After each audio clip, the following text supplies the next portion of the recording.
Welcome to my YouTube channel Sunil vlog 1916. તો હર હર મહાદેવ, જય માતાજી બધાને. તો આપણા નવા વ્લોગમાં બધાનું સ્વાગત છે.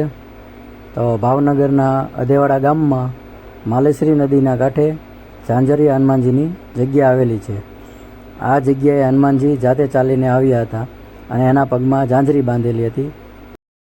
એટલા માટે આ જગ્યા ઝાંઝરિયા હનુમાન તરીકે પ્રસિદ્ધ છે.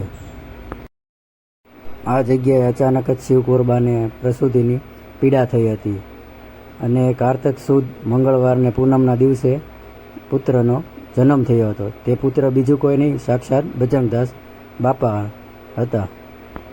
જ્યારે એમનો જન્મ થયો હતો ત્યારે એમનું નામ ભક્તિરામ રાખવામાં આવ્યું હતું. અત્યારે એને બાપા સીતારામ તરીકે બધા ઓળખે છે. ઝાંઝરિયા હનુમાનની જગ્યા અત્યંત પવિત્ર અને સુખકારી છે. ઝાંઝરિયા હનુમાનની જગ્યા એટલે એક મહાન ઓલિયા સંત એટલે બજરંગદાસ બાપાની જગ્યા. જેને બજરંગદાસ બાપા ઉપર શ્રદ્ધા હોય એને આ જગ્યાની એકવાર અવશ્ય મુલાકાત લેવી જોઈએ, જે આવ્યું છે ભાવનગર જિલ્લાના અદેવાડા ગામમાં. તો બધાને વિડીયો કેવો લાગ્યો? સારો લાગ્યો હોય તો શેર કરી દેજો અને કોમેન્ટમાં બાપા સીતારામ લખવાનું ભૂલતા નહીં. ચેનલમાં નવા હોય તો સબસ્ક્રાઈબ લખી લેજો. તો બધાને હર હર મહાદેવ, જય માતાજી અને બાપા સીતારામ.